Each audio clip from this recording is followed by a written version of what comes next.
Welcome to the What If audio experience. We're taking a real look inside of what it means to be successful in today's society. From entrepreneurship to family, from victories to failures, we're covering all the topics of what it looks like to create your own definition of success. Our mission is to bridge the gap from where you are to where you want to be. We may not have all the answers, but the one thing we know for sure is it starts with you. What is going on? And welcome to the What If audio experience. I'm Jeffrey Jensen here with my brother Jason, and this is episode number 4. And today, let me tell you, we've got a special guest in the house, the man, the myth, the legend himself, the Lyrical Lawyer, Mr. Brett Branham.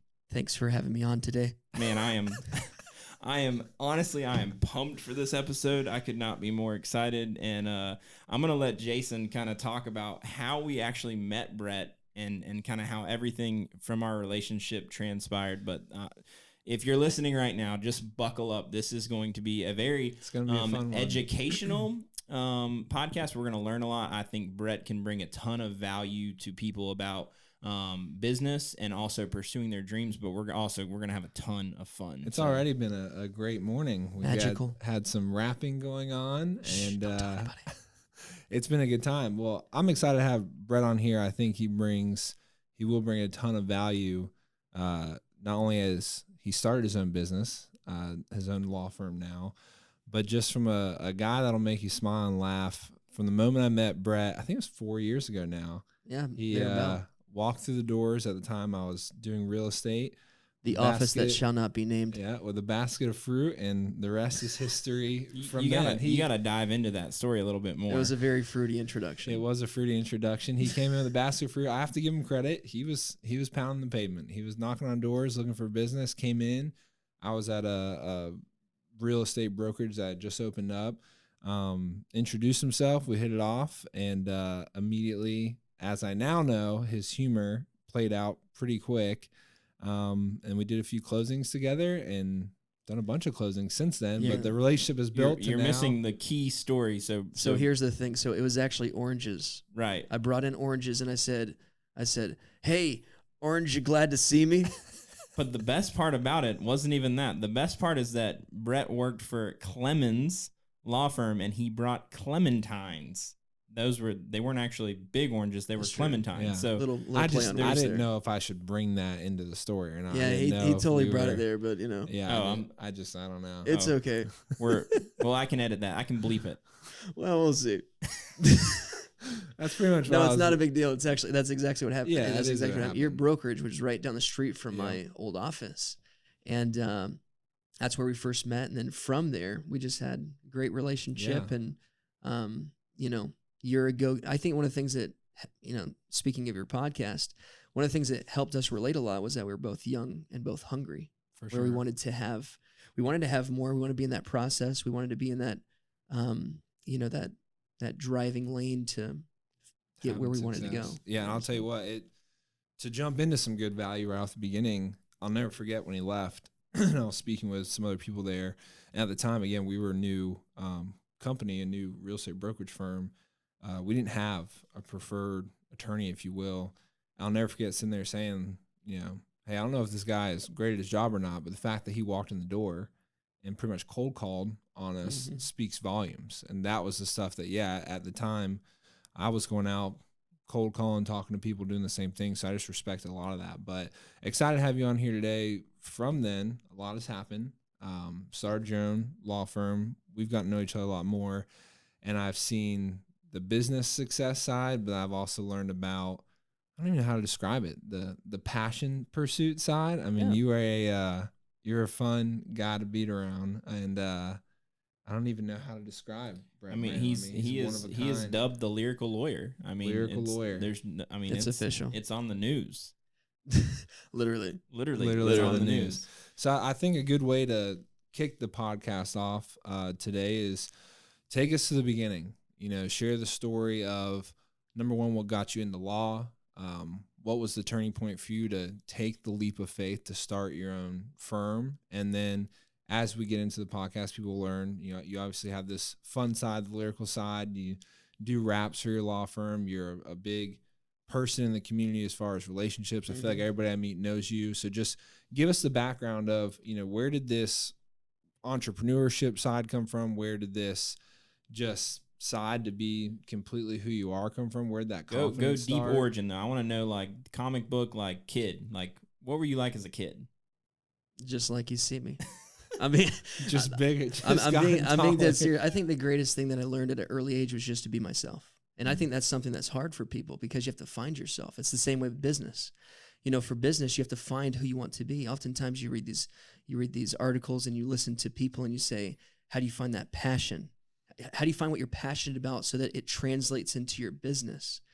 And that's, for me, I've just always known who I am. And I am that, I was a goofball in high school. Even before that, I've always done funny videos. I've always just been myself. I've always loved helping people. And I've always been a family person. Family means the most to me. Like if I look at we talk about family, your podcast starts off family, your business, that's totally who I am.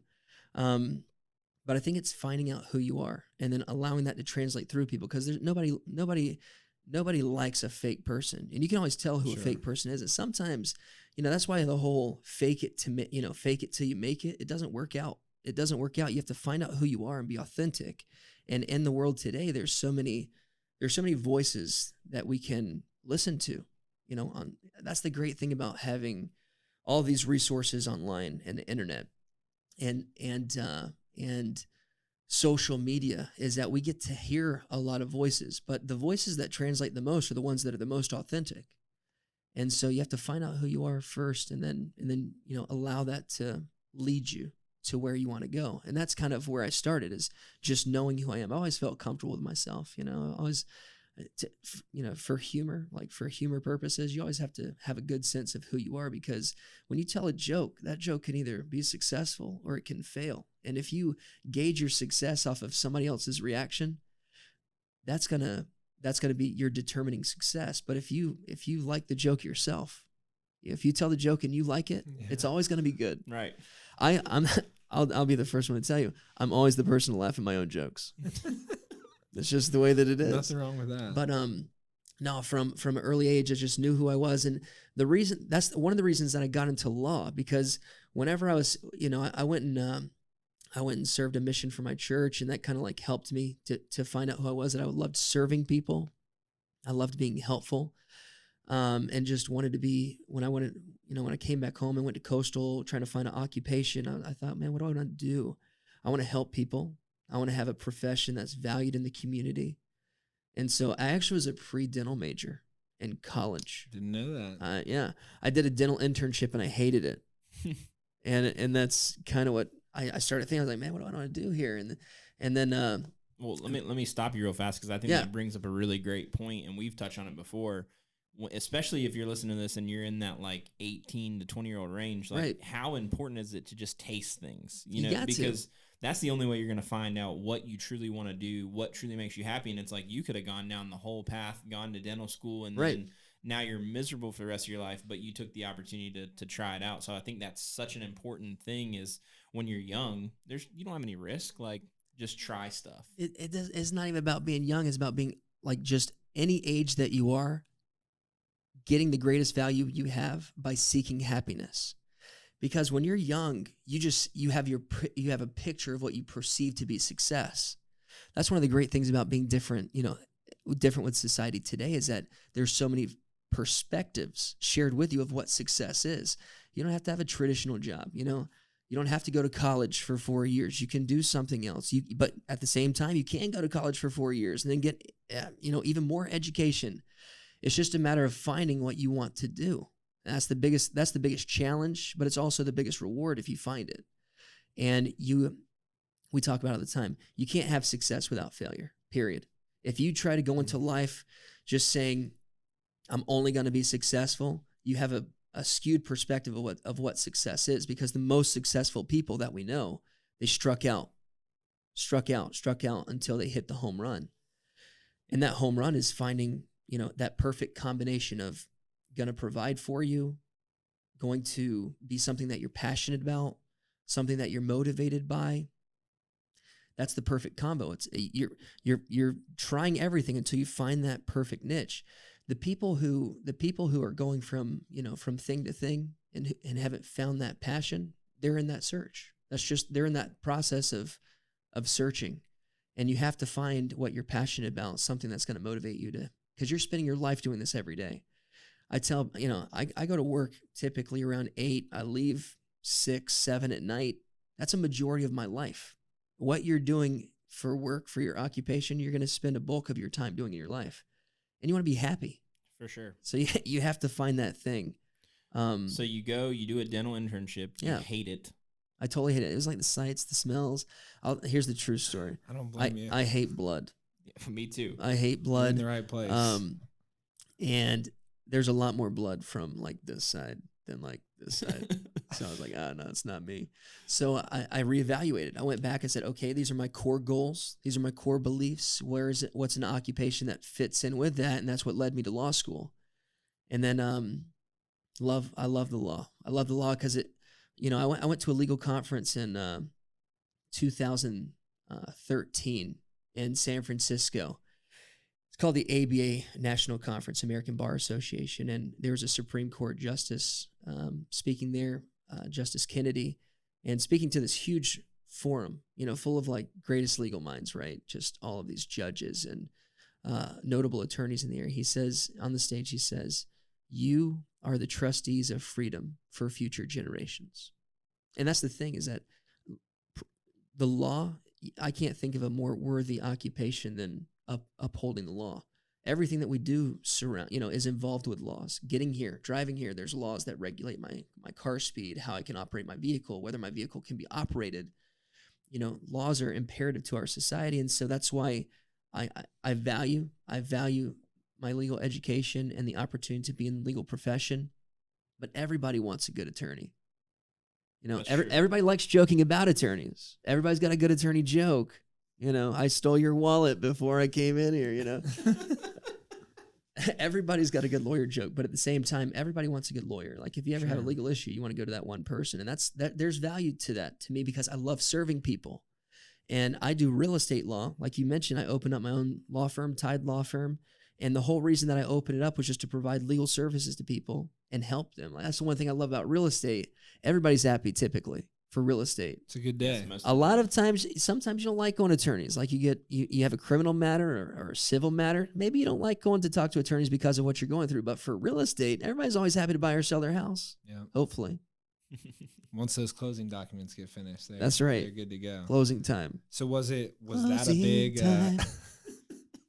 was that a big factor in, like, was there ever a debate on which type of law that you were going to go into? Was there like a class that really spun it for you and you said, man, real estate's where it's at? Like what? Yeah. So if you're not familiar with law school, everybody pretty much gets the same education whenever you go to law school, especially for the first year. The classes are all the same regardless what law school you go to. So you really have to find out it's just like with business, you have to find out what motivates you and what you're passionate about. Like I said, I'm passionate about helping people, about having a good time. And when you look at that, the way I do things, probably not going to be suitable to like criminal matters. Like, hey guys, that might help some people. Let's take care of that DUI. It's not quite the same demeanor. Yeah. But when you're buying or selling a house, it fits my personality. And I had to find my way there. I had to find my way to real estate, but I'm really happy it worked out that way. That trial and error, success. You try things, you find out what you like, and real estate was my niche. That's awesome. So bridging the gap from working at a law firm to starting your own. Yeah. What was the push to that? And in that process, give us what were some negatives you found? Some things, I mean, I know when we started this, you make a plan, you get excited. Right. Most people can do that. Most people can get excited. They can make a plan. They can talk about it. Taking that next step, that eliminates 99% of people that think about it. And then when you do take that next step, you learn pretty quick, or even sometimes 6 months, or, even for us, 2 years into our business. And there's stuff I'm learning all the time that I'm like, man, I never thought about that, or didn't think we need this much money. So what are some things that you've learned, not necessarily negatives, but just surprises you? And then what are some of the biggest benefits that you've taken away? There are negatives and positives to running a business. For sure. There are. The negatives is that you're the guy. You're the guy or you're the woman who's going to run that business. It all falls down to you. So you have to be self-motivated. You know, that's the biggest change, going from an employer to an employee mindset, is that everything falls on you. As an employee, you go and they basically tell, you know, your employer tells you what to do. It's different going from that mindset of telling other people what to do, or, you know, having the vision to accomplish your success without other people's assistance. You have to rely on it. People can be intimidated by that. It can be an intimidating thing. In fact, I was intimidated by it. Whenever people would ask me, they say, hey, like, especially when I started my own business, like, hey, how was it? How did it feel? And this is literally what I tell people. I was never so excited to crap my pants. Like, seriously, I was so like exciting. For sure. I was so excited to get it going. And like, there is a competitive nature to it. You know, especially as I know you played sports. I played soccer my whole life. Highest levels of soccer. I tried out for the Olympic team, believe it or not. Tried out for the Olympic team, made my way up. I didn't make it, clearly. That's awesome. I don't know why that's funny. I don't know. He's laughing. I'm saying that's awesome. Yeah, that's awesome. You didn't make it because we get to know each other. Thank you. That's awesome. It's awesome you went for it. It is. People can say that. So you know, there's a certain level of competitiveness to it, right? You got to challenge yourself. You got to push yourself, because there's no one to rely upon. It's just you. And there's a I mean, pros and cons.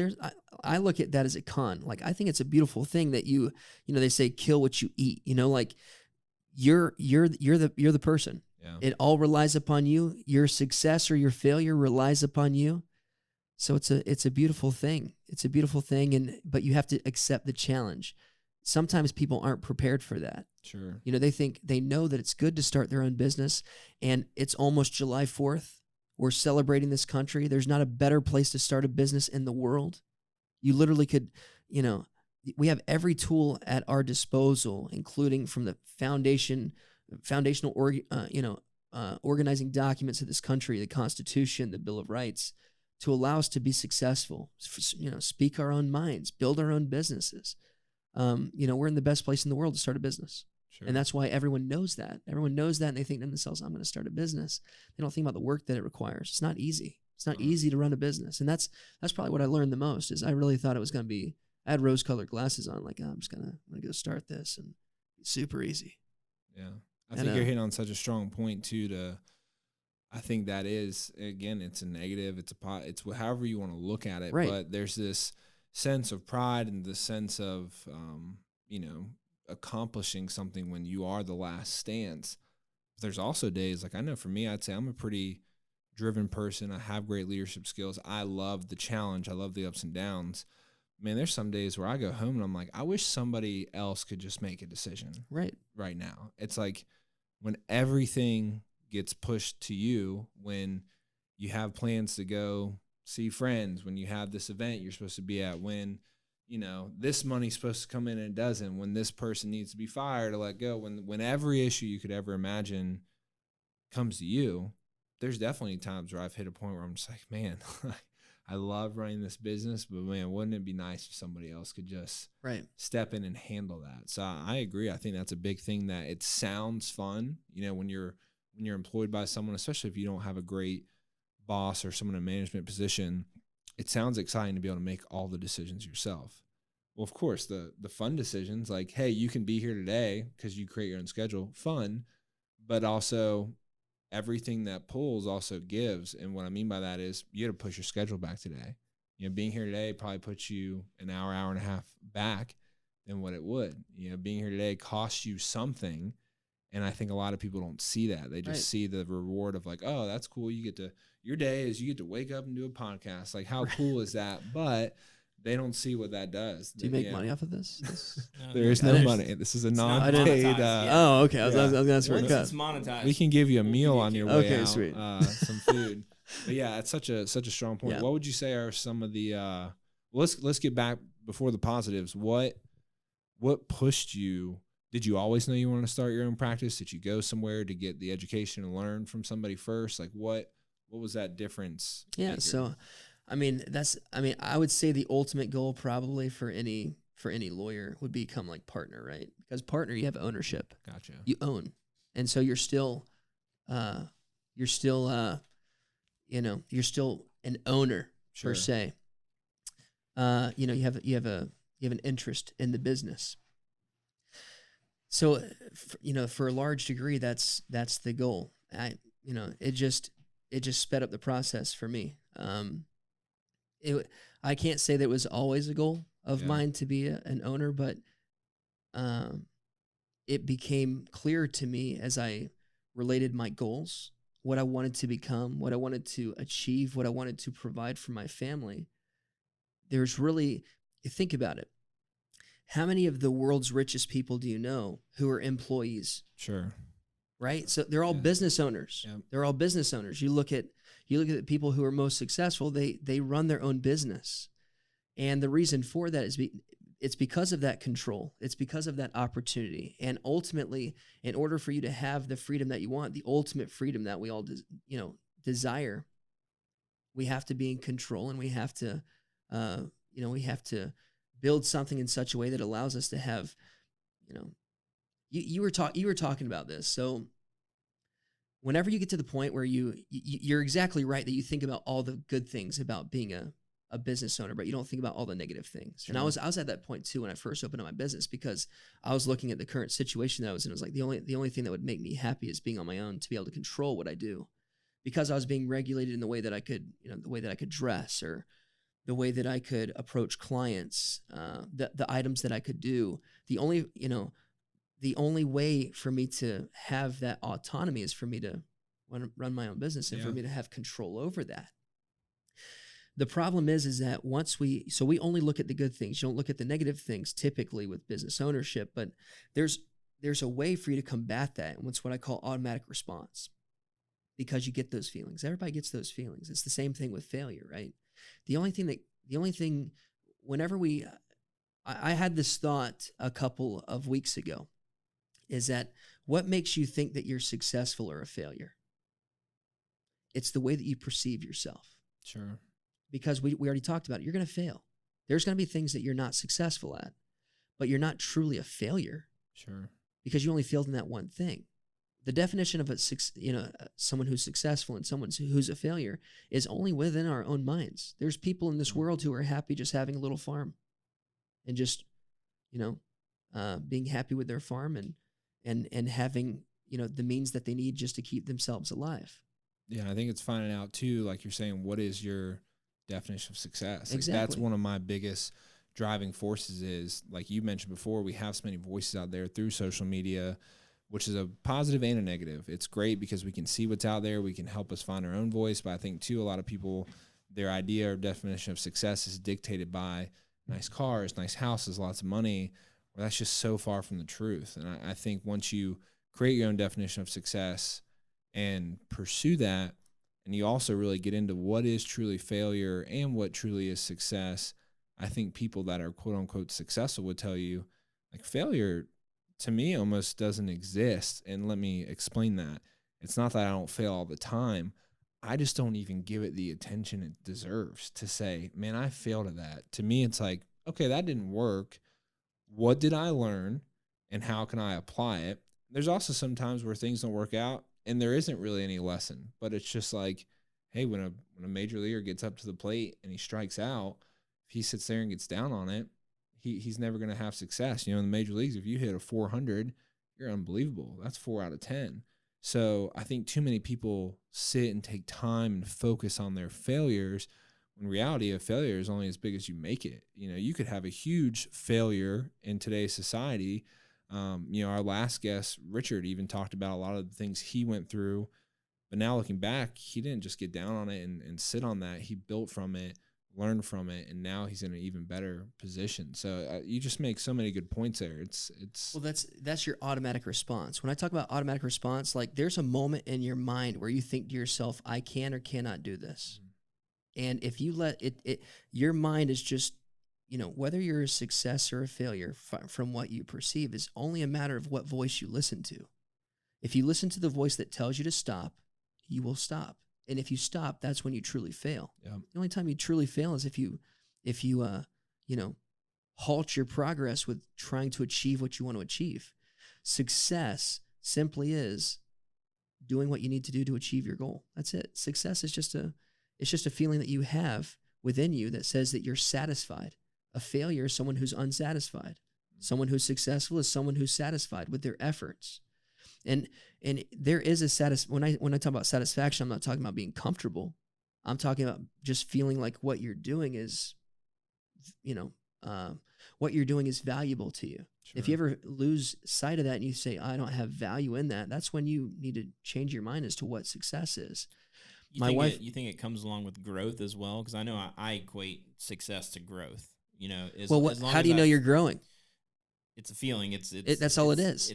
Like you set goals and you say, this is, goals are so important too. If you don't set goals, whether they're short-term, mid-term, or long-term, and you're not holding yourself accountable, because accountability is such a huge thing right now. You can't, if you're just going out, just doing the same thing over and over, let's just say you start a podcast, right? Like this is a new thing for you guys. You guys are so excited about this. I love this and I'm grateful for the opportunity. You start a podcast. If you don't have a goal of where you want it to go, you could just be sitting here just talking to yourself.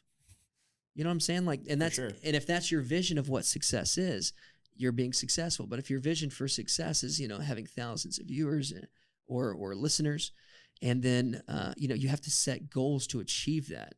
If you don't have a goal, then you're not going to, if you don't have a goal and if you don't have a plan, you're never going to achieve anything. You have to have goals and you have to have plans, and then you can hold yourself accountable to make yourself grow. And so in that way, growth is growth is something that we perceive. If our goal that we have in mind and the only thing that we see is 100,000 viewers or 100,000 followers, we're not going to see growth as 1,000 people following us. It's just it's in the perception of our mind. But that's why business is so beautiful, and that's why it challenges you on an individual level. And it's the same process for every single person who has a business. That's why we can share this information. Oftentimes, that's why I think these like self-help books and stuff are funny, because they always think about, what's the next thing? What's the next big cure to find success? It's the same stuff. You read the books, it's the same thing. You listen to the podcast, it's the same thing. The only thing more valuable is perspective, because I can learn. I can pull from what you give me. And that aids me in what I already know to be more successful. Whenever I share this with people, I share this example. My wife and I were going to Walmart one day when we were in law school. It's 2-lane road. And we were pulling up, and there was just all this traffic on this 2-lane road. And we're like, what is going on? This road never has traffic. And then as we slowly inched up, we realized that there was a box in the middle of the road on the other side, and the car, they couldn't get by the box. Now, from their perspective, the box was full because they looked at it from the side where they couldn't see what was inside of it. So for them, they didn't want to hit the box. They didn't want to get out. It was an older couple, but they didn't want to hit the box because they thought it was full of something. But when you came from our perspective, the box was completely empty. So they're sitting there. They're stopped in their lane, unable to progress because of their perception of what the box was. But that's what perspective is. That's what success is. You can look at a box in the road and you can say to yourself, this is an immovable object. Or you can look at it what it is, as every obstacle is. It's just an empty box in your way. That's because we can be successful at whatever we do because we are the gauge of what success is. The only time that we fail is when we let that voice in our head tell us that we can't do something or that we're not successful. When we listen to that voice, that's when we truly failed. Because then we can't progress forward with our ambitions and our goals. That's a strong story. I'm gonna steal that and dropping and so share much knowledge. It's on your podcast. So it is. It's on. It's so true though. I mean, I think so many times when you have a big objective or there's an obstacle in your way or you're scared of failing, you get there and you just realize like that was not nearly as difficult as I thought it would be. And it's kind of like that car just sitting there stopped.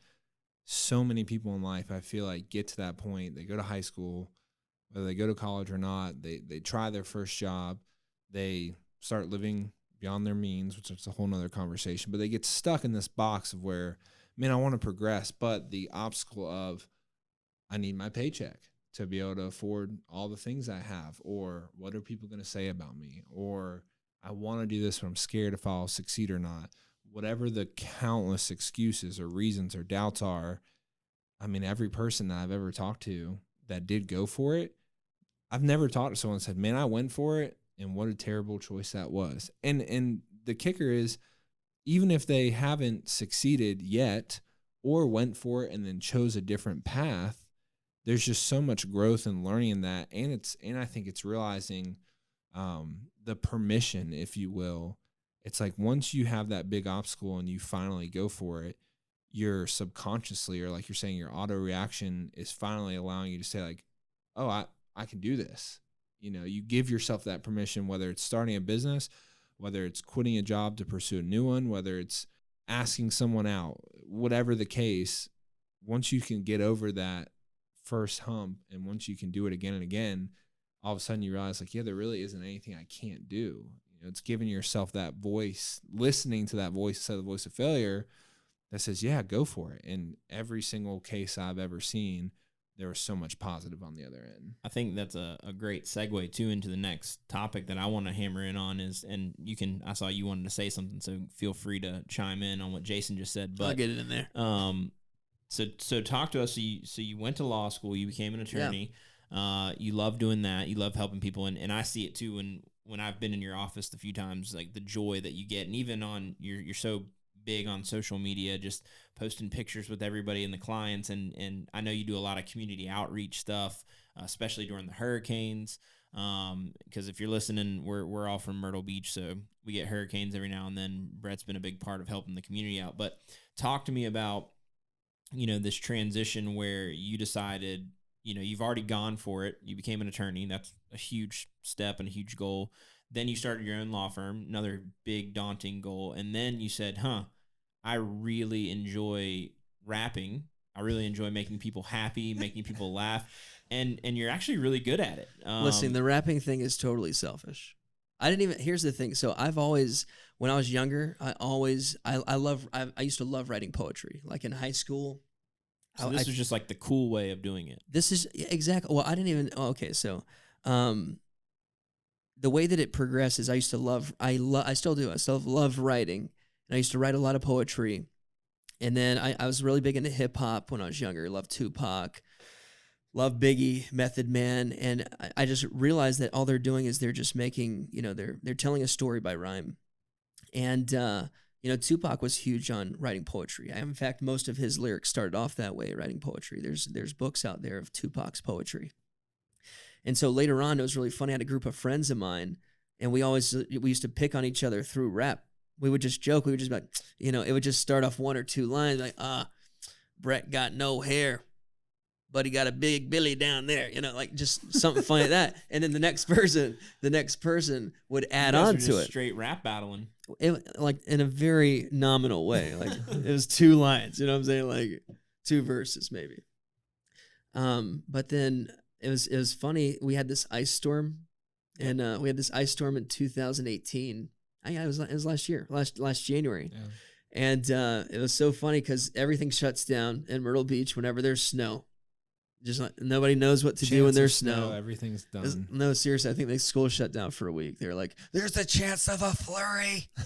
Shut this down." And so we didn't have anything to do. And it was funny because I was at home and I just felt like I in my mind I just had Ice Baby going in my mind. I was like, oh, I remember the video. Yeah, I was like, I should totally do a rap for this. And so I did. I just hammered it out in the next few minutes. And then my brother and I just drove around the car and we did, you know, it's very common that you do this, you know, you sit in the car and do a, you know, social media video. Yeah. Yeah, it's very common. You just rap in the car. You know? And then we did this little video and then we put it up and it went a little viral, got like, you know, 250,000 views or something like that. Shout out to my man, Ed Pietrowski. But from that, I was like, man, there might be a little bit of I can't believe there's actually an interest in this, you know? And I think there's an interest in it because I am different. I'm a lawyer. First and foremost, I'm a lawyer who loves to help people. I'm a family guy, 5 kids. And I also, we'll get into that. I know. And I love to make rhymes, and apparently I can rap too. Like that was the first rap that I actually sat down and wrote and then put it to a beat, and I was like, dang, this is actually fun. So I totally do it because I love it. I do it because it's fun. I don't do it because, you know, if I was, shout out to Glow Street, if I was over with my producer over there, he'll tell you, I'm not doing it to get big. I know that I'm not going to be Eminem. I know I'm not going to be Logic or any of these other guys. It's not going to happen, but it's fun to me. And I think in the drive for success, we can lose some of that. Sure. We can lose the fact that, hey, we lose the perspective that this is fun. We love to do this. And for me, whenever I get that way, I just always write. Because you have to have something to combat all the negativity, because there's strife, there's 100%. Struggle with business ownership. But one of the things I love, that some people like to go driving on the boat. Some people like to go to the beach. One of the things I like to do is I like driving around in my car and just putting random beats together or putting random lyrics together to beats. It's just something that I love to do. So it's actually formed into this thing where now I have like my own little collection that I listen to. I have more on my phone than I actually have put out, but people like them. People enjoy them. So no, they're awesome. We were talking the other day about, you've got one that you just finished, and I think we're gonna do a rap video for. Shout out Lyrical Lawyer Facebook page. So that's gonna be Lyrical cool. Lawyer YouTube. Is the goal that you were talking with me about, the long-term goal, maybe by the end of this year? Yeah. Is that still a goal? Is that something we can discuss on the podcast? I totally think. So don't ruin anything. Jeez Louise. No, I'm just kidding. So you were telling me that. No, I would totally. I the thing is I have those songs, and it's, the good thing is that I'm helping a lot of people out legally right now, which is awesome, because I got this awesome network of realtors who refer me. Shout out realtors. CCAR hashtag. Proud member. I want to put out some more videos, and it's more so just to entertain people. It's more so for other people than for myself. I really don't care what happens with it, but I love people. I love sharing something that people enjoy. Yeah. No, it's been great to watch. I think the Ice Baby, I need to snag a clip of that and maybe add it into the podcast, because it was epic for sure. I think one of the things, just for me to touch on this, because this is an area that I've been trying hard to work on, but for those out there that are building their own business or own a business or working, whatever the case may be, you just hit on such a good point, and don't lose that funness, if you will. And that's something I've struggled with, because I look at it and I'm like, man, I don't really have a lot of hobbies. I love building business. I love taking employees in and just building them as a person and just helping them. I mean, we have employees come and go, and we love it. We had a guy that is working for us, and he got another opportunity in what he truly wants to do. And it's like, I couldn't be more excited, to where I feel like that's not the case in most places. Like, I love all of that, but you can get lost in the building of everything. You can get lost in just the tons and tons of work. And there's been times where I look back and be like, man, where did the last 6 months go? Like, where did the last 3 months? Or like, I think there's also a difference between happiness and joy. Mm-hmm. There's so many times where I'm like, am I happy in what I'm doing? The answer, undoubtedly, yes. Are there joyful days? Is there as much as that, like, joyfulness inside of me that there once was before all of this? And again, it is tough to lose that, but it's so important to take the time, the effort. I heard someone once say, you've got to slow down to speed up. It's just so true. You've got to keep that. Got to keep that aspect. I'm going to share a personal motto with you. Ready? I love it. All right, say this. MYP. MYP. You ready? Yeah. Maintain your passion. Because you know what's fighting against your passion? Stress. Yeah. Stress is fighting against your passion. Everything that you're worrying about is fighting against your passion. If you maintain your passion, you maintain the vehicle for you being successful. Maintain your passion. And there's ways to get around it, right?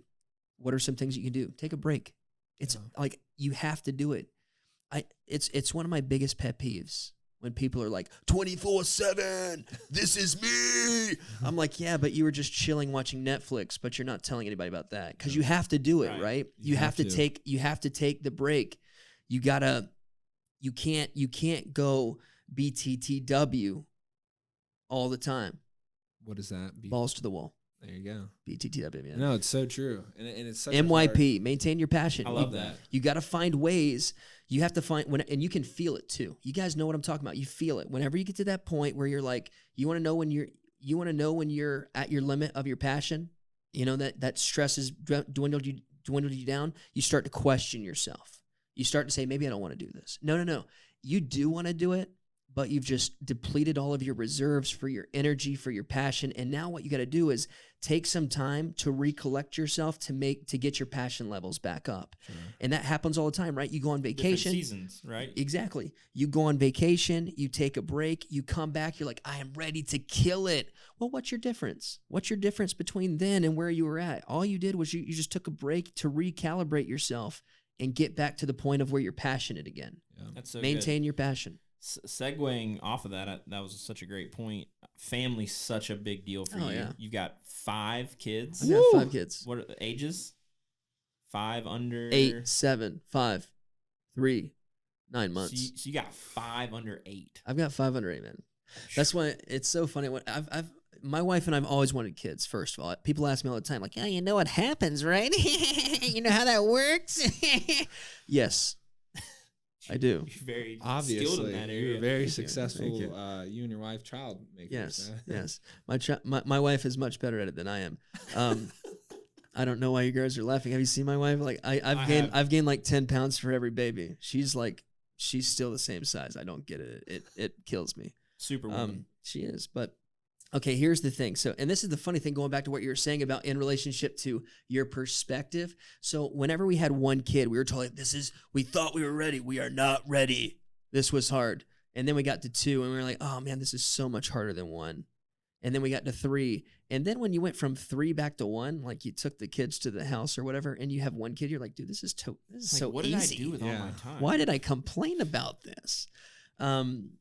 But the truth is that's another level of success, is that whenever you start to accomplish more, whenever you reach your goals and you grow to becoming better, then going back to who you were, it's so simple, because that was a different you. That was a different you. Like your capabilities are so much greater now. But I love kids, man. That's my life. So another, I was telling you about rapping, that's kind of like my piece. Another thing for me is my kids. People look at parenting as a job, man. Parenting is tough, but I find peace in it. I love it. I love getting home from a hard day's of work, and I will go straight to playing with the kids, because that is what's relaxing to me. I completely shut off my legal side of my brain, and I'm just playing with children, which in my heart of hearts, I'm totally still a kid. Yeah. Like I'm totally that guy that's like getting my kids drones. He's like 9 months old. I'm like, don't worry about it. It'll grow into it. I'm just sitting there playing with it. That's awesome. No, family life is so important. I think there's an aspect, and this is what I try to tell people, because there's more and more people who don't want to have kids these days. And I just think there's an aspect of parenting that opens you up as an individual. It makes you grow as a person, because you stop. It's no longer just about you.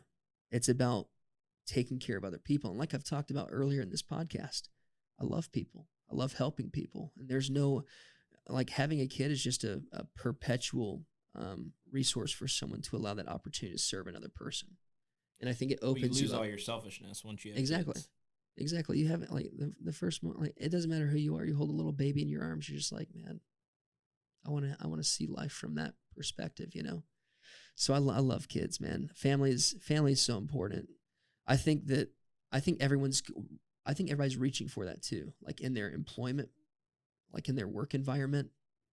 Really what you're going for is the feeling of family, sacrifice, dedication, love, patience, desire for success. All of those things are what you cultivate in a family that allows us the opportunity in business to. That's why we talk about principles, right? It's those principles that traverse everything and all that we do. And as a society, we break down as a society when we get away from those principles. But ultimately, it's those principles that unite us together. That's one thing I love about the South, man. We live in Myrtle Beach. Our population has grown by 150,000 people over 8 years. Why is that? Part of it is because of the lifestyle that we live, that people want to come here because we do treat each other like a family. You talked about hurricanes. Like there's nothing more beautiful than when there's a catastrophic event and then people come together and emulate those principles that we know to be true: love, sacrifice, dedication, helping your fellow people. Because ultimately, to be successful, that's what we have to do. That's what we have to realize in business. In business, we can only be successful as the people that we serve. and the business that we grow. We have to connect with those individuals to provide value to them. And it's like that with any level of society. You know, whether it's our neighbors, whether it's at church, whether it's at business or at home, it's those same principles. When we get away from that, that's where we kind of lose ourselves, you know. But that's the great thing about being in the South, is that there is a nature to that we have that charm, that camaraderie between people, sure, which a lot of places don't have. I remember I lived out in California for a couple of years, and this is totally true. I mean, I don't recommend doing this, but I love honking my horn. Like, for whatever reason, I will drive down the road. If I see a person, how you doing? You got to move to New York. Listen, don't do that in California. I would honk my horn, and people would be like, who's this person? I don't like that. If you do it here, like if you do it in the South, you honk your horn, what do you do? First thing, wave. Hey. You have no idea who it is. I honk at random people, and they have no idea who I am. They love it. But they wave. Puts a smile on their face. Hi. Hey, how's it going? It's fun. It's hard to beat the culture of the South, that's for sure. I love it. It's great. It's great. A lot of good principles there, and talking about family and 5 kids and a wife, and what are some, I don't even know if you call them tips, but just how do you find that balance? I mean, obviously we talked about there's seasons, we talked about there's times you do have to put in those 12, 14, 15-hour days, but is there anything that you have done, something that someone could listen to this and actually take action steps? Do you have like a monthly date night with your wife? Do you have date nights with your kids? Like, are there anything that people can listen to and take away, practical advice that they can put into motion to help create that? Because balance is important. I mean, like you said, the whole 24/7 grind, blah, blah, like, I'm so over all that too. It's if you don't have balance and that's all you do, good for you. I just feel bad for people. I just feel bad for people when they have that perspective, because I'm like, man, well, you got a kid. That's important too, you know, or you got a significant other. But so this is one of the things I do, and I haven't coined this term, but I totally should. Satyr Dad instead of Saturday. So what I do, and what I have been doing for a while, is I take my kids every Saturday morning. I take my kids and do something with them every Saturday. That's awesome. And I love that. I love that time because they look forward to it. You know, sometimes it doesn't even matter if the wife's with me. There's one time I went to an early movie on Saturday. I took all my kids. It's just like, people see it and they're just like, wow, struggle bus. That's intense. But then I saw another realtor who was doing the same exact thing, and I was like, yes, dude. There's another dad out on his own doing the same thing. You know, my wife puts in a lot of time during the week. And so one of the things I like to do is on Saturday, give her a break by taking care of the kids and going to do stuff. So it's a twofer. Give her a break while at the same time getting to spend time with the kids. When you're passionate about something, you find ways to increase that passion, right? If your passion's not at least maintaining or increasing, it's decreasing. And so you have to be aware of what that's at, where your passion level's at. But that's what I do. I have Satyr Dad day where I go and I do stuff with my kids. And then every Monday night we do stuff. We try to spend, I basically get only 2 hours with my kids every day. I get an hour in the morning and like an hour at night. So that time is valuable. It's the most valuable time that I have. And so it's the most focused that I am as well. So during the day, sometimes my focus can vary from subject to subject. When I get home, my focus is just my kids. It's my kids, and then when my kids go to bed, it's my wife, to build that time. Because it's just like anything that you do. If you spend time on what you value the most. Why? Because time is the most valuable thing that we own. And we don't even own it. We have it. It's just there for however long, but time is the most valuable thing. Why? Because you can never get more of it, and you can never take it back. So it's like the most valuable thing that you own. Money comes and goes. Stuff comes and goes. Time is gone. It's fleeting, flees away. So it's especially true with kids, because I've got a bunch of young kids. Law school was so tough for me because I spent so much time studying that I missed, there's a couple special moments there that I missed, right? Like one of my kids, getting up and walking for the first time. I missed that. And I remember thinking to myself, man, I'm never getting that back. I'm never getting that back. You can't go back in time and say, man, I was there for that. So whenever you do have those parenting moments, you just have to be invested in the moment. Put the phone down. The phone is the greatest thing that we have as a tool for our business, but it's also the greatest distraction we have for families, period. Because the most valuable thing that we can provide our kids is